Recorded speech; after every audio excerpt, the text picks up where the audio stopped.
Bonjour, vous écoutez la subjective revue tatouage du 16 octobre 2025. Ici Olivier Poinsignon et on commence avec l'impact de l'IA sur une tatoueuse qui va peut-être servir d'exemple. Cette semaine, la tatoueuse Oh My Ems s'est faite suspendre son compte Instagram, ce qui est plutôt une mauvaise chose quand tu es un tatoueur en 2025 et que tu n'as pas 20 ans de carrière. Elle s'est faite suspendre pour la simple raison qu'elle avait recopié des designs appartenant au groupe de métal Sleep Token. Pour situer rapidement, Sleep Token, c'est un groupe que j'ai découvert en première partie de Slipknot et qui a tout un univers autour de leur masque, une liturgie mystique à base de symboles ésotériques, des maquillages noirs, de longues toges. Bref, c'est un groupe avec un univers visuel marqué dont la tatoueuse s'est inspirée pour proposer et faire des tatouages. Et il se trouve que l'IA aurait scanné son compte à la demande de RCA Records, donc la maison de disque de Sleep Token. Et l'IA, elle aurait automatiquement créé une réclamation et une suspension immédiate du compte pour exploitation des droits d'auteur sans autorisation. Alors à ce jour, les fans de la communauté Sleep Token ont pas mal réagi sur les réseaux réclamant que cette personne ne se fasse pas, bannir, parce que plein de fans ont envie de se faire tatouer.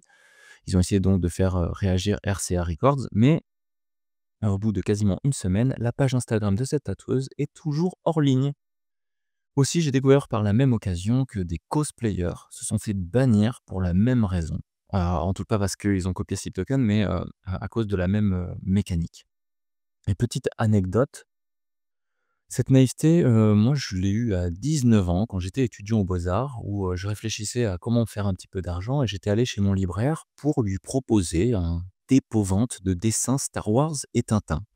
Jérémy, je suis sûr que tu te souviens de ça. Bref, c'est à ce moment-là que j'ai appris ce qu'était une licence quand mon libraire a rigolé, a dit: «Mais tu peux pas faire ça, c'est pas ta création». Bref, cette situation, qu'est-ce que ça veut dire?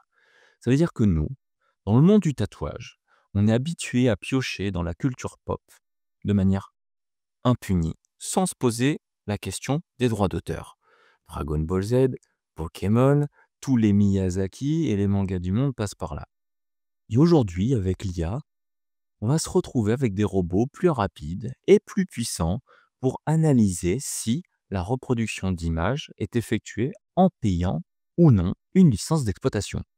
Alors, c'est pas encore fait, c'est pas une pratique qui est généralisée, mais il faut savoir qu'aux États-Unis, il y a une organisation qui existe depuis 15 ans, une organisation de tatoueurs, qui dispose de licences pour tatouer les motifs Star Wars, Star Trek, Disney, Marvel. Il avait même réussi à avoir l'accord de Stan Lee.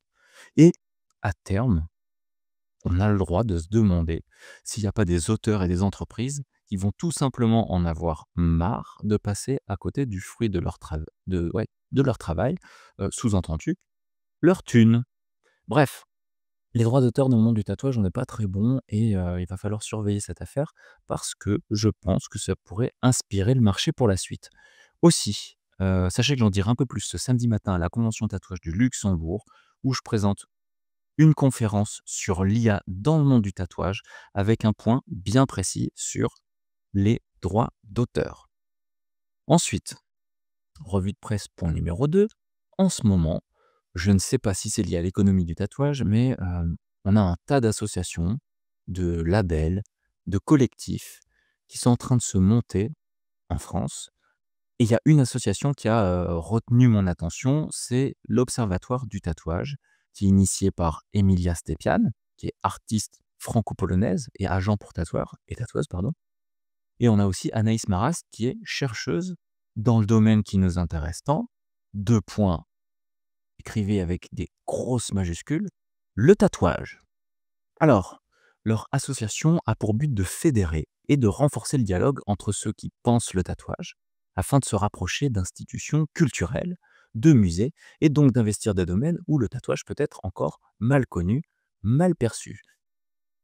Moi, je ne vois pas ça comme un rejet de la vieille école, c'est plutôt une démarche qui permet d'aller plus loin et d'élargir le domaine d'application du tatouage.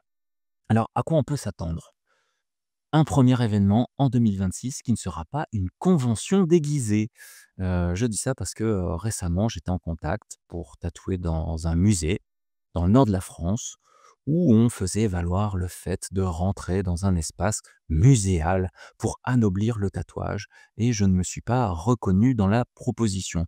Surtout que, moi, dans mon cas, on me paye pour tatouer dans des institutions et intervenir dans des musées et là, il fallait, payer pour pouvoir faire son travail. Je vous cache pas que j'ai un petit peu râlé et j'ai partagé mon point de vue. On n'utilise pas les institutions et les musées pour réanoblir le format convention en faisant un business déguisé où c'est la foire au flash et à la saucisse. Un musée, c'est un lieu d'exposition et de contemplation. C'est pas un lieu de réalisation au sens mécanique et artisanal du terme. Bref, l'idée c'est qu'un événement tatou observatoire puisse voir le jour où les tatoueurs seront disponibles pour parler et approfondir leurs réflexions. On pose les machines et on n'étale pas des stands pour faire du walk-in. Moi, je vois cette initiative comme, une arme intellectuelle pour que le tatouage puisse être reconnu comme un art à long terme. Et là, je vais finir, ce point en citant Anaïs et Emilia. Ouvrez les guillemets. «Depuis que nous avons lancé le projet, nous avons déjà constitué un très beau réseau de passionnés, de chercheurs, chercheuses et de professionnels du tatouage et nous en sommes ravis». Tu m'étonnes. Ça, c'est pas elles qui l'ont dit, c'est moi. Bref, nous ne demandons qu'à vous accueillir car ce n'est pas une asso entre poteaux, ce n'est pas un truc fermé où il serait difficile d'entrer. Comptez sur moi, pour vous partager la suite de leurs aventures. Enfin, dernier point de cette revue de presse, pour ce troisième et dernier point de la semaine, je vais partager avec vous un bout de réflexion qui nous vient encore de Belgique, qui nous vient de Bruno Menet, qui ne cesse de planter des petites graines dans ma tête.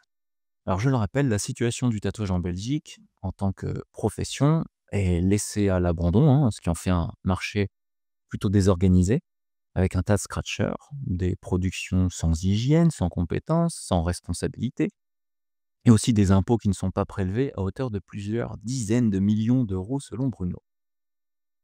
Et oui, là tout de suite, je dresse un portrait volontairement sombre pour provoquer des réactions. Aussi, Bruno, dans son nouveau billet, propose que la Belgique soit le laboratoire du tatouage européen pour coordonner les différentes normes et lois qui finissent toujours par s'appliquer au reste de l'Europe.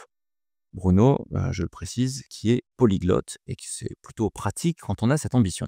Il a donc monté une petite équipe pour aller taquiner son gouvernement et pousser à l'encadrement de la profession. Aussi, moi, j'ai relevé 2 informations qui m'ont plu dans son long post, que je vous invite à retrouver en lien dans la description. 1re petite réflexion, c'est qu'il aimerait procéder à la mise en avant de normes ISO et non pas à la création d'un label élitiste. Une norme, c'est quelque chose qui conseille et dirige le bon usage. Là où une loi, elle dicte, elle est plus ferme et elle est non négociable. À titre personnel, je préfère les normes. Aussi, normalement, les normes, elles sont accessibles à la lecture de tous les professionnels.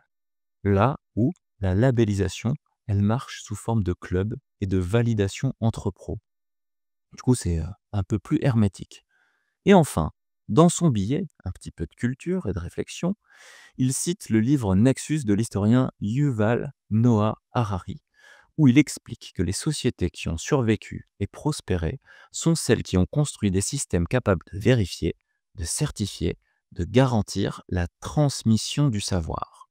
Sans ces systèmes, la vérité devient une affaire d'opinion, la compétence une question de marketing. Ouvrez les guillemets. Les sociétés qui renoncent à la vérification deviennent prisonnières de leur opinion. Fermez les guillemets. C'était Olivier Poinsignon. Continuez de vous éduquer, passez le mot et à la semaine prochaine.